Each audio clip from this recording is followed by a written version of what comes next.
first thing I want you to realize is that when your body is storing fat, all it's doing is storing excess.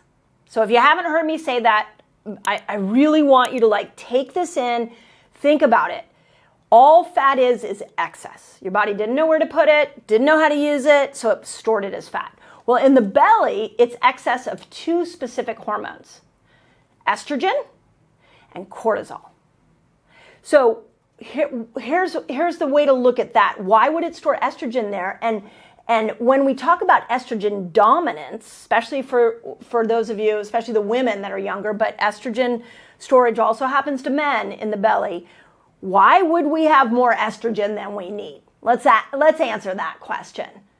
And the reason is because estrogen disruptors, mimickers, things that your cells think are estrogen are everywhere. They're everywhere. And it's a crime, because literally it could be something you're putting on your skin, on your hair. It could be something you're drinking. It could be something sprayed on your food. And when your body doesn't know what to do with it, it categorizes it, and it's like, oh, this appears to look like estrogen. So it starts to store it in the belly. So men, I want to talk to you for a moment, because a lot of that belly fat that we see men get, that's the estrogens that are in something like beer. Beer is really interesting because it creates has that glutinous bloating that we see with a lot of men, but it also is an endocrine disruptor, so it'll pad and give you extra fat around your belly. It's also the man boobs. That is estrogen, and it means that you're getting exposed to too many estrogen mimickers, and beer is a really biggie, just FYI, sorry.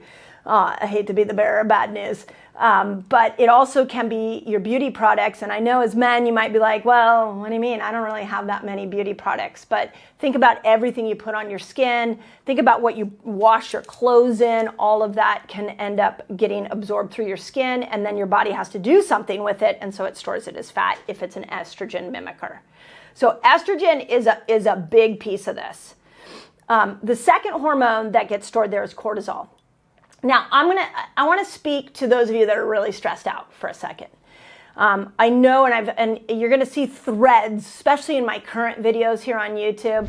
You're going to see a lot of threads where I'm just bringing stress in and into the conversation and giving you as many ideas of where stress is a hurdle and an obstacle for you with your health.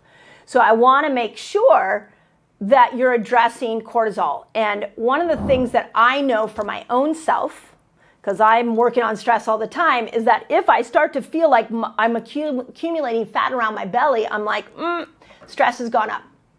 I need to the cortisol doesn't have anywhere to go. So belly fat specifically is this toxic estrogen, and it's too much cortisol. They're indicators of those two things, and you have a lot of control. You have a lot that you can do. So let's dive into those. The first is you get rid of the estrogen mimickers.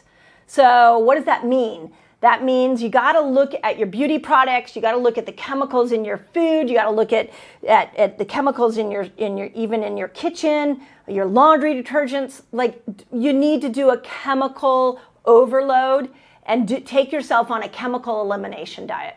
Like, just go through your house and just start to look at everything and see what might be a toxic estrogen mimicker and what might be natural.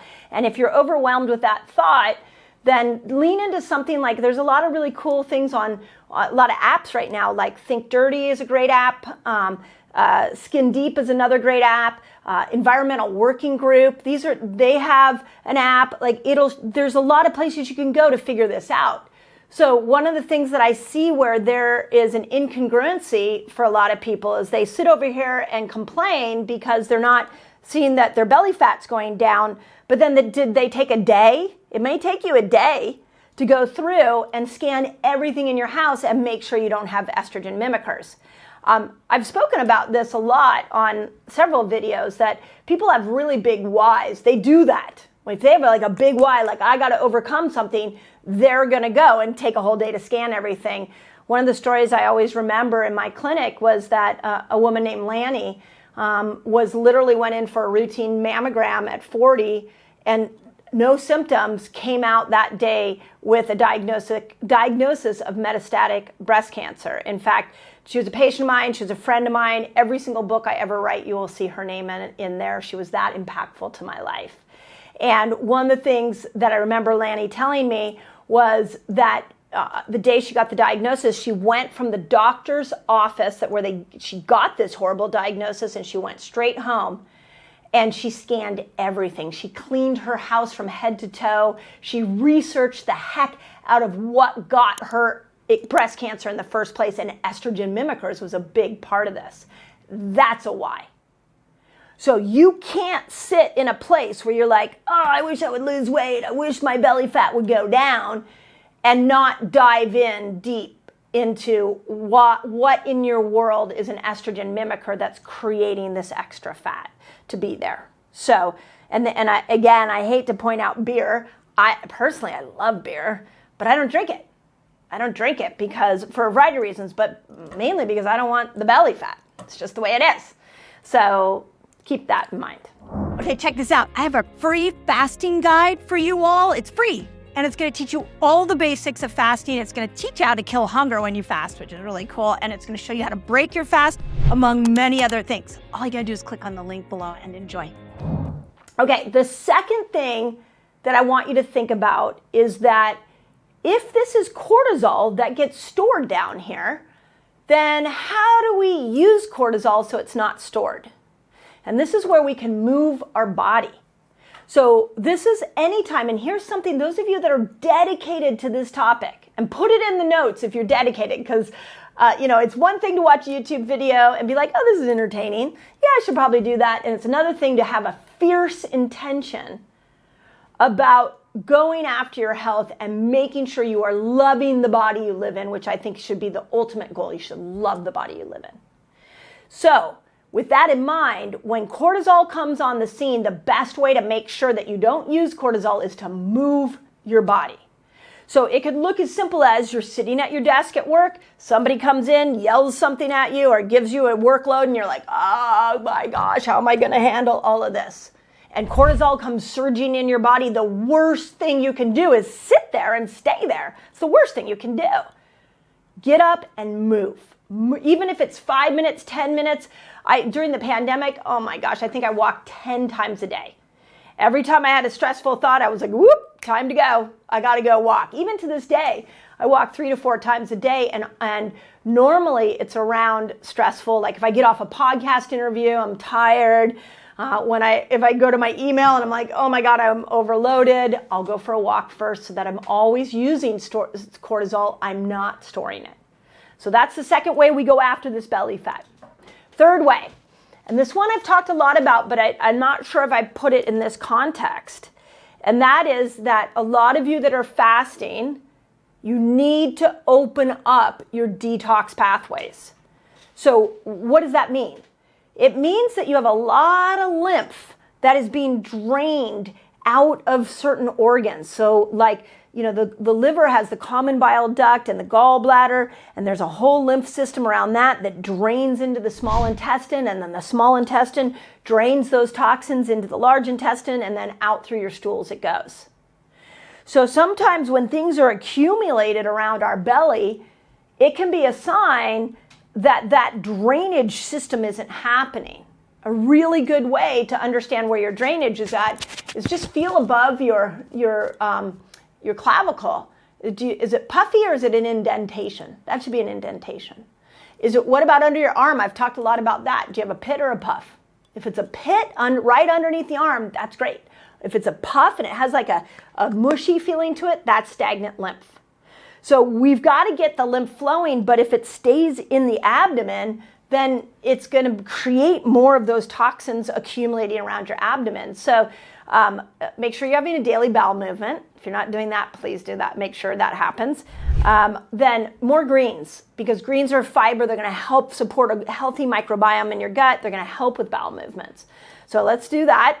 Also, magnesium can be really great for if you're constipated at all to get the stools out of you. A loofah.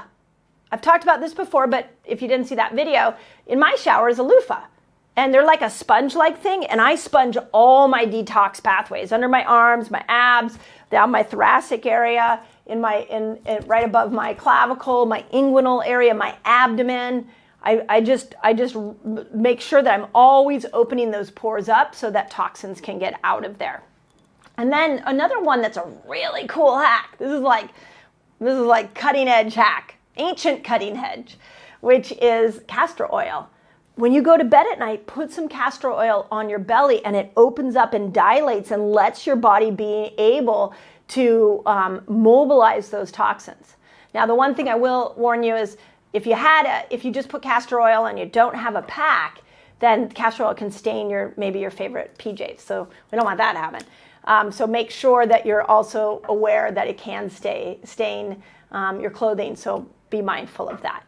But we've got to stop the estrogen mimickers. We've got to move when stress hits us, and we've got to open up our pathways. The last part I will say, and of course this is my jam, which is fasting. That fasting lifestyle, that variation in and out of different fasts is really, really critical for belly fat and for mobilizing and breaking down estrogen and cortisol.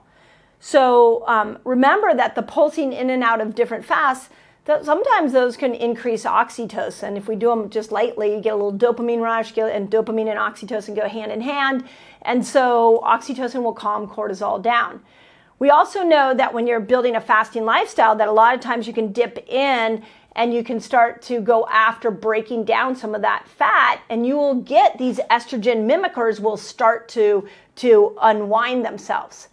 If you are listening to this and you're like, oh, I think I have a lot of estrogen mimickers that have accumulated around my belly, make sure when you fast, you take activated charcoal, something in the gut that's going to absorb to those estrogen mimickers that might be released as the fat is burned. So we don't want them recirculating, going up into your brain. So my favorite is a product called Bind. It's always been my go-to for activated charcoal. We'll leave the link in the notes here so you can see it. But yeah, that's hormonal belly fat. That's it. Like if you and I are sitting here in a consultation, that's what I would tell you.